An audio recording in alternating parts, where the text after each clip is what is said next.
radio. So we've got to look at why we're going over to digital radio. In many ways, there isn't much of a problem with FM or AM. You can listen to it, and certainly on FM, generally, it's good audio. People are happy. AM, it can be a bit hissy. But digital radio allows us to reconstruct the signal. So if there are any errors which occurred due to bad reception, we can then error correct them in fairly standard ways now. And therefore, what you're listening to is exactly what they put into the transmitter, meaning you have got rid of all of your reception problems, no more hiss. Even on FM, you've got a good signal in the middle of a song. If it goes quiet, then you can hear the hiss you can often hear the hiss of the signal. And so to get rid of that is actually quite a good idea. And if you can bring in any other enhancements like better frequency response, then that's a good plan. With digital radio, we can often increase the amount of channels available. And so a big push is the amount of choice. And also, because it's digital, you can send extra data along to say just what the channel name is rather than just tuning into 92.6 and hoping you find something. So to get digital radio, you can look at it in a very simple way. You need to compress the audio. Coming out of the studio, you've got basically CD sound, possibly better than that, depending on how you've sampled it. If it's digital studio, you might have essentially 2 megabits per second of audio, and realistically, you can't transmit that. So a lossy compression has to come in somewhere nowadays. Then, once you've done that, you can combine it with your extra data, say what the song name is, put the telephone number in, traffic reports and stuff like that, to give so you can pick that up on your radio. And you'll need a bit of signaling data to control the stream, and then you stick it on the airwaves with OFDM, which we're going to come to in a bit. So it can be quite simple from that perspective on the very high level. And so we've got to look at how exactly are we going to do this? Where are we going to put the data? Once we've got our data ready to send, are we going to use the same frequencies? Are we going to send it off to some other frequencies? In-band on channel is, or IBOC for short, is when you've got your FM station or your AM station, and you decide that you're going to send a digital signal on the same channel. So you tune into 740 kilohertz, and you can listen to analog or you can listen to digital. Whereas in many other parts of the world, what we've decided to do is basically start again, have a totally different frequency band, and then you can transmit your radio up there. You don't have to worry about forwards or backwards compatibility. You've got your analog down where it's always been. You've got your new digital, and one day, when everybody's using digital, you switch off the analog, or at least you reduce the amount of bandwidth that you're using. And obviously that's a good plan as far as governments are concerned, because they like making lots of money by selling off parts of the spectrum. But over here, that's not what you've decided to do. The FCC's chosen to broadcast using IBOC, so you're sending the audio or analog along with digital. This is one of the big reasons is that the new frequencies which we're using over in Europe are already allocated to the military here and are unwilling to share them, unsurprisingly. So that's one reason why you can't use the L-band, which is a higher frequency range. And so that's why the IBOCs become popular over here. But also, stations were concerned about losing their branding. If you've based everything around the fact that you're WZZZ on 740, and you've used that for years and years, then it can be an issue when you're changing over. HD radio is the name of what's been selected over here. IBOC is simply an idea, a way of going about things. It's just simply saying that you're using the same channel for 2 sets of signals. HD radio is a trademark of Ubiquiti, who's the company that's come up with it. And that is specifically, that sets out the whole nature of how the digital radio signal is put together. So you can have all sorts of different types of IBOC, but you've got to go with HD radio here if you want to listen to it. HD radio is enshrined now in some standards by NRSC 5A, the National Radio Systems Committee. It's now in the standards, and that's setting out exactly how to frame your data. But notably, it doesn't mention, it doesn't specify the codec that's needed. Within the standard, the audio codec used for the compression is not explained, and that's because it's a proprietary codec owned by IBOC, which is the company that's come up with HD radio. I think they've got 52 patents against it, and as such, it's a trade secret. This means that the whole of HD radio is relying upon this proprietary codec. The HD, incidentally, in HD radio apparently doesn't stand for high definition.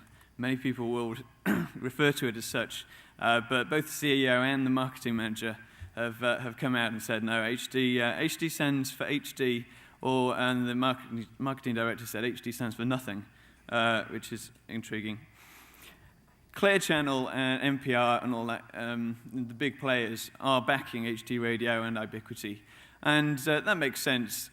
Obviously, I'm going to go on and say that there are good things and bad things about HD radio, but essentially, the FCC's chosen to go with the in-band transmissions, and that's already limiting what you can do.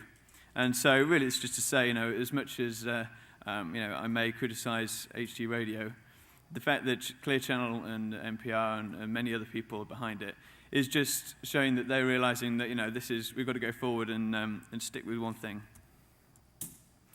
So I'm just going to play a sample of HD radio directly from the website. When you listen to jazz on your AM radio, are you tired of listening to this? This is IBOC themselves saying this. Give an example of AM radio.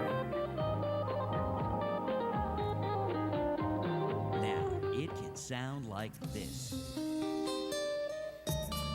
And you should be able to hear that there's a lot more frequencies. I don't know exactly where they cut it off, but I think they replicate up to 15 kilohertz. And typically with AM you only get about 5. And it does sound quite good. You're going to love HD radio. Do you want to listen to this?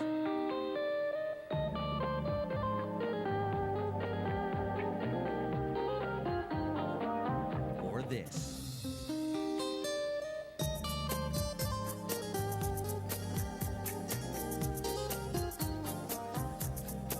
Obviously, having come from their website, I'm sure it's well produced. But it does, it does show, however biased that particular sample was. It does show specifically for AM that HD radio does allow you to hear a lot more audio. As I say, I think they've either got 15 or 20 kilohertz, which is a lot more than normal. And so for AM, it does suddenly mean that it's a lot more like listening to normal FM. The whole goal of HD radio is to bring FM radio up to near CD quality standard. And the idea of the enhancement of AM is to bring it up to approximately an FM standard. So we're moving the bar up, but of course that means that for FM radio stations, it's not always easy to hear the difference between the two samples. I specifically chose AM there because it is easy to hear, especially over this kind of system. It's quite obvious that there's a benefit. There are downsides. They have very little data to work with. I'll come to that in a moment, actually. So let's just look at how it works. We've got analog radio, which sits in, for AM, it's about 10 kilohertz over here, and that's the amount of bandwidth you've got to play with.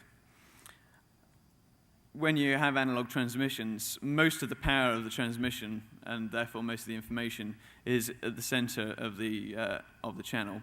So if you're tuned into 740, then that's where all of the power is, even though you have a 10 kilohertz bandwidth. So at the sides, the edges of your allocated channel, you're not really using much of those frequencies at all. And so they've used this idea. Let's go on to this actually. They've used this idea of on the outsides not using much of the bandwidth to put the digital information on the outside. This is an FM example. Triangle in the middle is the normal analog, and at the sides you've got the digital. And so being at the sides, it doesn't really interfere much with the original signal. If this is what we call hybrid mode, where you are putting the two together. HD radio has the capability to go completely digital, and you switch off the analog totally. And obviously that frees up more space to use for the digital channel. Putting digital on the outside gives you on FM it gives you about 96 kilobits a second, and for AM it's around 32, 36. It all depends on how you use it, and error correction and things like that. So as you can see, it's not very much to play with. So I remember in the early days, of MP3s, even 128 kilobits a second sounded a bit dodgy. That's come on though, and then it's not, and that's improved. It's enough to get the amount of bandwidth is enough to get some decent quality sound down there. But being such a low bit rate, there is obviously a lot of replication and artifacts which come through. The whole idea of putting digital information at the sides of the carrier is a good one. Although in AM they've chosen to put it a bit beyond the original channel. As I say, you've got 10 kilohertz bandwidth, but they've actually increased that, and so it will overspill up to. They're using 15 kilohertz plus or minus 15 kilohertz, which means that if you're listening to a radio station, and then there's one right on the next frequency which is using digital, then that can interfere with your current station. We'll come on to that. Driven by what's inside. Here's another sample. I'll play it in a moment. This one, I believe, is supposed to be driving through Lincoln Tunnel. The idea is that in the tunnel, you've got a leaky coax system, which is a cable which you put your radio signal down, and you specifically make it a not very good cable so that the signal leaks out, and you can put that in your tunnel and maintain AM radio while you're driving through the tunnel. That's not as good as the normal AM, and so on this particular sample, what you'll hear is a person driving through the tunnel, listening to the tunnel version of the AM radio. Then they come out of the tunnel. You can hear an improvement in the sound as they come and start listening to AM in the normal way, and then you hear the HD radio kick in. And so listen out for those transitions. Driven by what's inside. Radio 710 WOR. And now 4 till 9 o'clock on this Friday morning. It's the 5th of March, and welcome again to the WOR Morning Show with Ed Walsh and Darren Wells in for Joe Bartlett, of course, George Meade, and we're here for another big hour. And then I'll be back tomorrow morning along with Rose Sambrino. So I think all of those transitions were fairly obvious. And so again, you can hear that it is actually helping, and the AM HD radio does actually sound fairly good in comparison. I want to touch on OFDM, which is orthogonal frequency division multiplexing.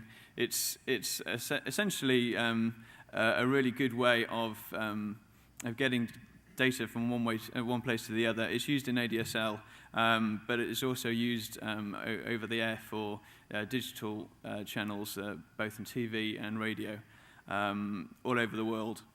The whole point is that if you've got bad reception, however good your reception is, there will be some impairment, and as such, you don't want to put your the whole load of data on one channel, on one carrier, because if some of that gets corrupted, then you lose a lot. The idea here is you have lots of small carriers, thousands of individual signals, which are sending data at quite a low bit rate, but of course, total together, that is a significant amount of data. And so if you lose one or two of those carriers, or those signals, then you've only lost a few bits of data.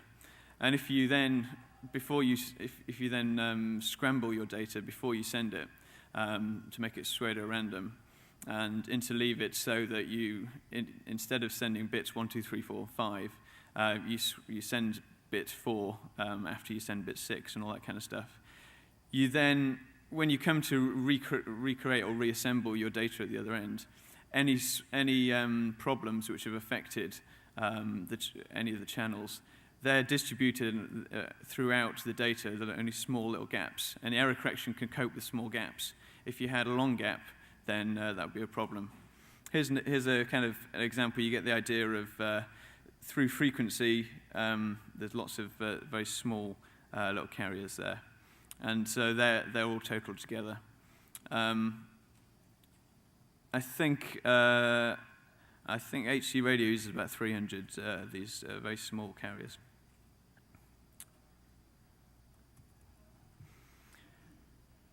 I'll just go on to reception issues.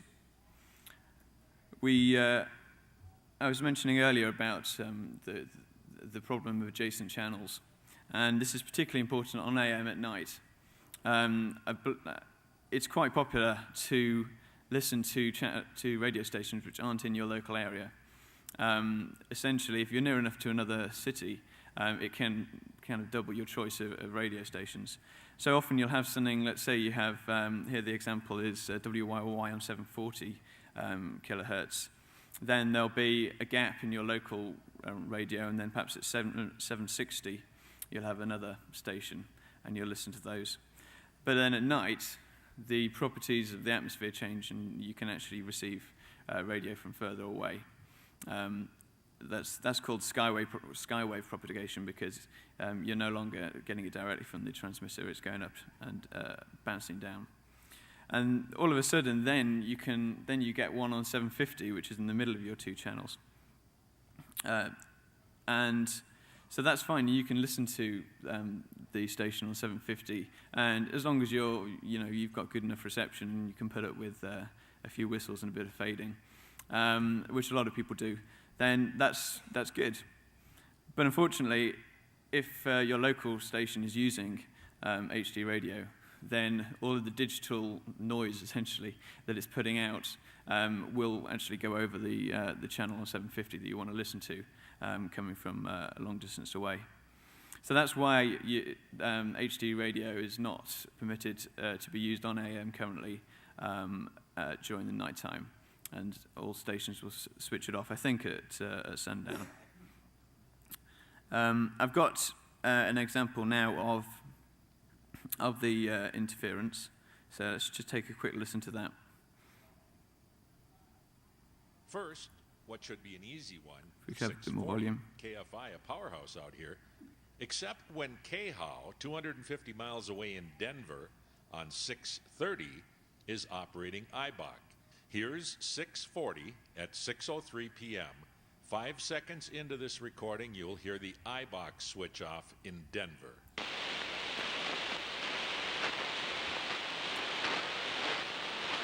Yeah, exactly. Bill Handel, tomorrow morning, 5 to 9. KFI, AM 640, more stimulating talk radio. 660 should be pretty good here. We're about 250 miles from the 50 kilowatter in Window Rock. This time, we're listening as 670 Denver, first adjacent, shuts off its IBOC. Here is 660.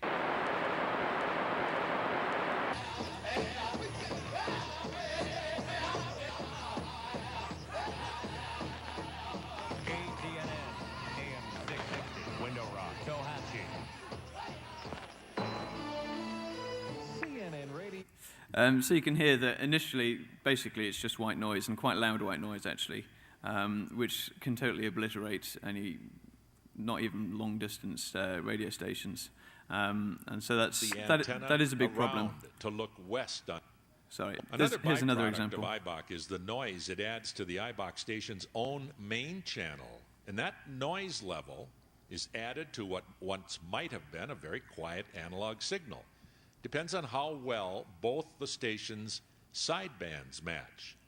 Anything disturbing the linearity of the station's reception will add noise to the main signal. KOA is a very well-engineered station, and everything leaves the tower in a linear fashion. But propagation can mess up the signal. And if it isn't linear when it gets to the receiver, why, the IBOC actually degrades the main channel. Listen to the hiss level from IBOC change with typical variations in reception condition. We're monitoring KOA. You'll note the actual station audio doesn't change, only the hiss level in relation to the voice. KOA during daytime IBOC, the hiss generated by the digital signal. The Pentagon has been involved in domestic law enforcement. Indeed, defense officials continue to stress that they intend for the troops to play a largely supporting role in homeland emergencies. But the new plans provide what several senior officers acknowledge is the likelihood the military will have to take charge. In my estimation of a biochemical nuclear attack in any of the 50 states, the Department of Defense is best positioned and will take the lead, said one source who has drafted this. The military again devised its... So you can hear that's coming into play, and that's essentially, even on the same channel, listening in analog, you start to hear the digital creep in. Now, you know, this is mainly, but not exclusively, a problem on AM, and it is a problem when you're listening to analog. So theoretically, in the future, when stations don't broadcast in analog, or at least if they do broadcast in analog when everybody's listening to HD, these problems go away, and certainly when they turn off their analog transmissions, then you know, this is no longer too much of an issue anymore. I've got another reception sample here, actually.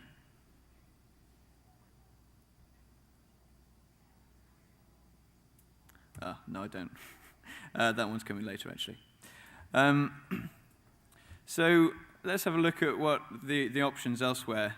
DAB, it's also called Eureka 147, is the system that we use in Europe and the UK, which uses a lot of the similar techniques. In Japan, they've chosen another system called ISDB. That is basically the same as the European system, but they've built on top of it more ability to send different types of data. So it's not just radio; it can be TV and indeed IP traffic.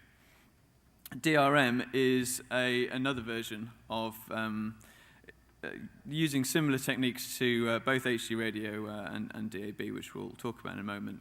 DRM is an IBOC method of sending data, but it's not compatible with analog. And so I think that's why it's not been chosen here, because obviously that would mean setting up new frequencies or reallocating space. You wouldn't be able to dual broadcast. So a quick look at DAB. I'm going to try and call it Eureka 147 because DAB only stands for digital audio broadcasting. So it's essentially it could easily be a description of HD radio. So it's broadcast at higher frequencies, either at around 170 megahertz or even 1.4 gigahertz.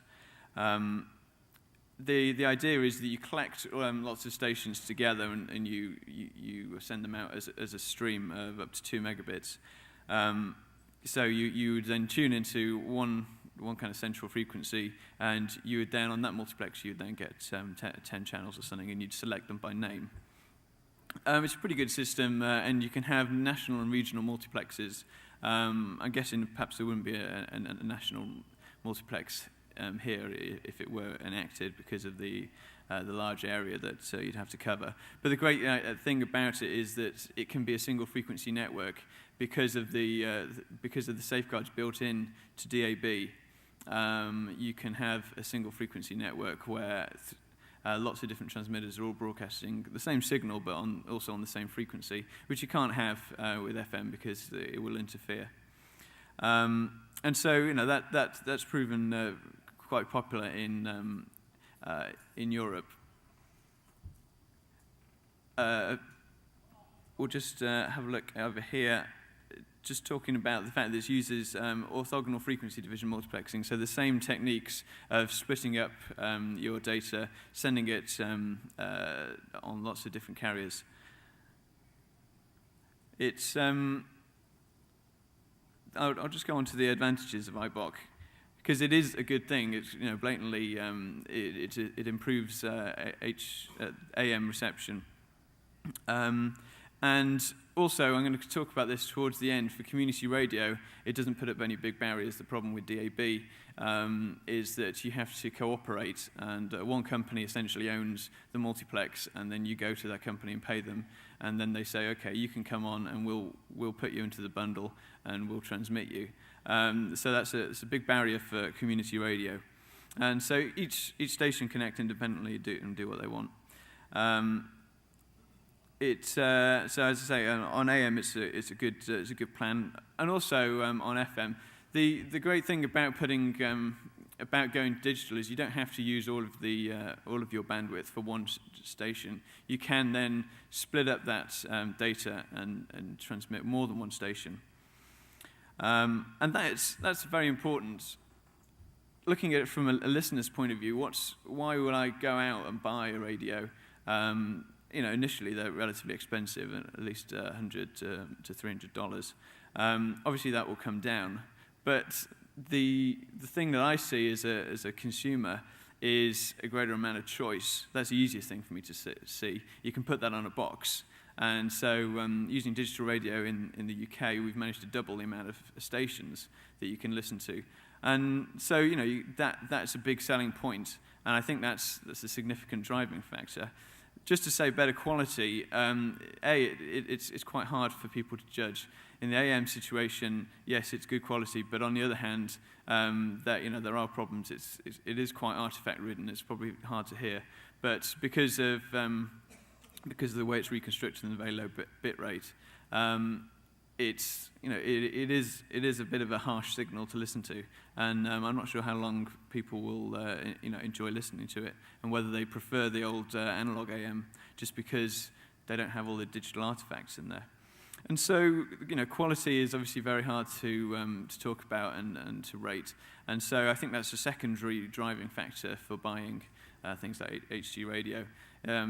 It's important to be able to have more choice from the listener's point of view, because that obviously gives them essentially that you're going to get some more stations that you're going to want to listen to. But also from the broadcaster's point of view, keeping up with the changing way the media is going in, one has to find different advertising streams. Conventional advertising is reducing, and so having a second radio station, which needn't be very expensive to set up, because obviously you've got a lot of it sorted already. And initially, in the UK, a lot of the extra stations were essentially just computers playing out a list of stuff. Now, there are many stations which just do that, but the point being that they didn't have much voice-tracked stuff. There wasn't much DJ input at all, and so you can create an acceptable and okay second stream of music, or other things, and then the more people get into it and more people listen, the better it will be. Then they'll put more DJs on there, and so that is a way for radio stations to get into that. And so I think that's why choice is important on both sides of the equation. And I've put down here that the lack of bad press is important. I think the problem is once you start saying, it's CD quality sound and all that kind of stuff, you get into muddy water. It's obviously not CD quality sound because you don't compress CDs down to 96 kilobits a second and then listen to them. And so when they advertise like that, it's very dangerous because, A, they're lying, but B, people catch on, and then the word of mouth gets round, and, it doesn't kill the technology, but, you've got to try and keep away from that kind of bad press and cynicism about taking it on. So, that leads me into kind of these traps of digital radio. Not so much here, but certainly in the UK, where you have this big wad of 2 megabits a second, and you say, brilliant, we can have like 2,000 channels, all of the lowest quality imaginable. And so broadcasters get very excited when they think, oh yeah, we can just add another channel in really easily. And to a certain extent here, you can, I think, have you can have 2 or 3 stations if you go all digital using HD radio. But that comes at a price, and the price is the quality that you get. In the UK, we have guidelines of minimum bit rates that you're allowed for music and for speech, which the bit rates aren't applicable here because it's a different codec. But you've got to be very careful to not compromise quality too much. But essentially, you just turn down the quality as much as you can until people complain, then you turn it up a little bit, which is the way that broadcasters do sometimes approach this. So that's going to be an issue, and I'll be interested to see how people react to the HD radio. As I was saying, I've listened to a bit of AM radio, and because of the way they reconstitute the signal from 32 kilobits, it isn't great to listen to for a point of view, and I'm not sure whether that will. Your mind gets tired listening to bad audio. It's not something that you immediately notice. It's not something that you find appalling and therefore switch it off. But can you listen to it for 5 hours? If it's a talk radio station, can you listen to it for that long, or are you going to want to turn off sooner or later? It may or may not change anything, but I'd be just interested to see how people react to the digital codecs. So I'll just talk about this corporate ownership. It seems a bit strange to me to essentially be putting nations broadcasting into the hands of one company. In a sense, there are similar things happening all over the place. We, in the UK, you could say that we only have one choice of satellite TV, which is owned by Fox, or owned by Rupert Murdoch, rather. And so that, you can't really switch provider. You either get just random ones from different satellites, or you get Sky TV. And so, but we have other ways of getting our broadcasts. But here, because HDC, which is the codec used for HD radio, because that's under, you have to pay license fee for that, and essentially each year you have to pay money to Ubiquity, and similarly, there's a setup cost. So that means everybody is constantly just paying money to them, which it's not such a bad idea. But what if they decide that they aren't going to license somebody? So it's more of a theoretical thing. It's not exactly likely, but it is significantly possible that they could just say, no, we're not going to license you for whatever reason, and then all of a sudden that station can't then broadcast in HD. And now, so big deal, you can't broadcast in HD. In the future, the whole theory is that everybody will listen using HD radios because they'll be nice and cheap. And it's going to take a long time to replace the 500 million radios in the US. But these things will progress. And so it just seems that they have quite a lot of power in the market. And with things like DMCA, you can't go and work around this necessarily. But it also means that because they're protecting it, certainly currently there isn't really any choice. You have to have the radio receivers that they're made. Now, I'm well aware that we've left the good old days when you can get a few little components, stick them together, and all of a sudden you've got an AM receiver. Obviously, for digital radio and digital TV or whatever, that's not going to work. You're going to have to come up with something a bit more than that and put more effort into it.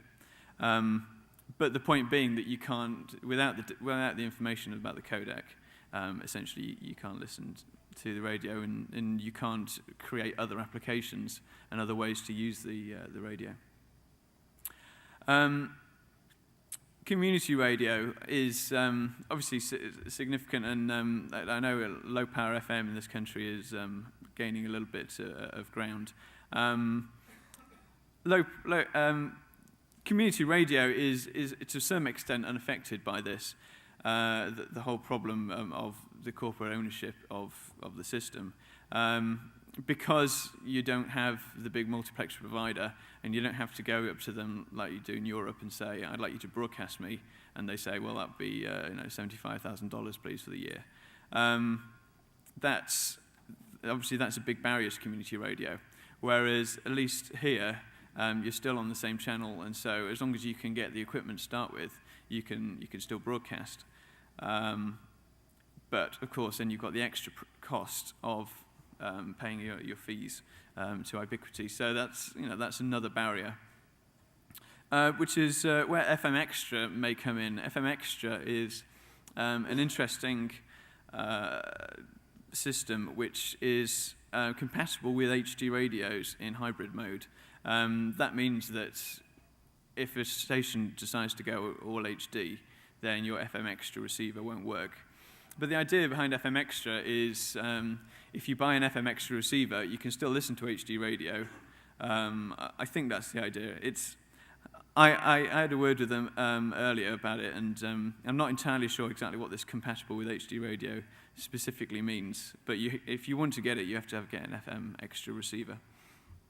So one assumes that they've paid for the royalties. They've paid for the license to decode the HD radio as well. But the good thing about FM Extra is it uses ASC Plus, which is a well-known, getting well-known standard codec, which can go to very low bit rates and get, in my opinion, better quality than this. And so essentially, because they're using an open codec, that's a good thing. You don't have the ongoing fees to Ubiquity. But of course, it's quite risky coming onto the market with FM Extra stuff, because if everybody goes HD radio, then they're not going to be able to listen to your station. And they have managed to get about 80 stations on board so far, which isn't that many. I think currently for HD radio itself, there are about 800 stations in the US licensed to broadcast. So I like the idea of FM Extra. It does very similar things to HD radio, but unfortunately, I'm not particularly sure that it's going to catch on because everyone's behind HD radio. So looking forward a little bit, is there going to be an analog switch off? Well, I'm not entirely sure. It will be a long way off, and it'll be interesting to see whether people decide to switch off analog radio. In the UK, the idea is that we are going to switch off analog radio, but and then sell off part or most of that band. But obviously, there's little point in doing that here, because you're still occupying the same frequencies, just broadcasting in digital. And so, whether I assume that the whole thing will take off enough, and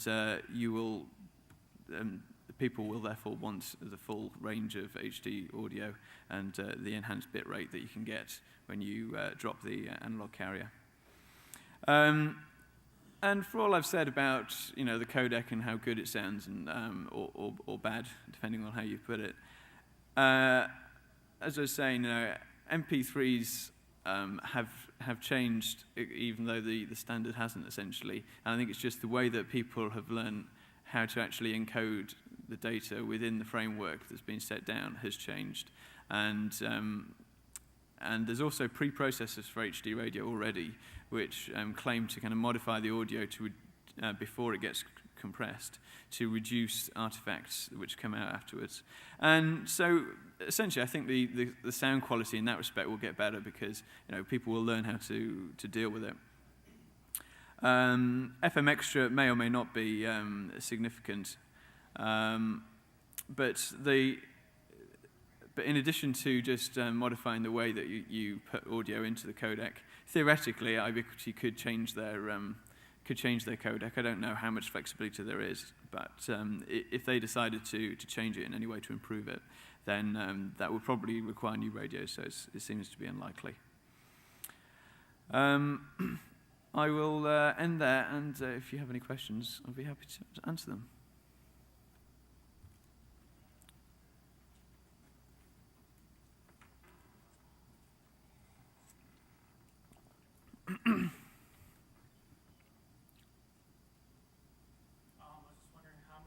Can you try and use the mic, please? Hello? Yeah, it is on Oh, it's on? Okay, sorry. a little bit. I was just wondering, how many HD stations of a decent bit rate would you say would fit into an existing, a frequency allotment to, say, your average FM station? I believe there's room for about 3, I think, within the framework. So, I mean, compared to, say, a satellite provider, they're pushing around 200 if they start turning things I mean, down, this whole thing is partly to keep stations competitive, to increase their choice and indeed the sound quality, to try and stop people going over to satellite radio. But yeah, I mean, obviously there's no way that they can compete simply on the number of stations. So it's good that there'll be some more choice, but you're looking at a tripling of the amount available. Okay, thank you. Hi, I'm from a group that represents low-power radio stations, Prometheus Radio Project. And we've commented before the FCC on the whole digital transition issue, and one of the things that we've said about it is that what we end up with in a conversion to digital is a bandwidth windfall, because you actually can get more stations out of roughly the same amount of bandwidth. Actually, they're going a little bit further than they used to be able to go. And what we think is sort of ridiculous in the whole thing is that there are thousands of groups around the United States that have applied for radio stations, and they're told, no, you can't have any, there's no room for you, just at the very same moment that NPR and incumbents are actually able to put second and third channels on there. So what we asked for was some public interest obligations where the new streams could go to some of the groups that applied for low power stations or for community radio stations. In the next 3 or 4 weeks, the FCC is probably going to approve a second level of authorization for digital radio, and so I just wanted to encourage anyone that's interested in this. It's been on hold for a long time at the FCC, but if there are things that you think should be in the future, in connection with the analog switch off, they're trying to IBOC, Ubiquity right now is trying very hard to slip this one in and make sure that no additional conditions are imposed on them and that no new entrants can get into HD radio in any way. And so it's an important time to call the commissioners if you have ideas, because right now they're thinking that the only voice on this is really the voice of industry, which just wants them to do everything exactly the way that they get to keep all the channels for themselves. Yeah. Okay. Thank you for that. I mean, it is worth remembering that this is, as is digital radio elsewhere in the world. It's it's in its infancy, and things can be changed and commented upon. Hi. I've got 2 brief comments and then 2 brief questions. The first one is the U.S. is already committed to transitioning over the analog TV airwaves to a digital thing. So we may learn some lessons from that transition that maybe down the road we can apply to radio.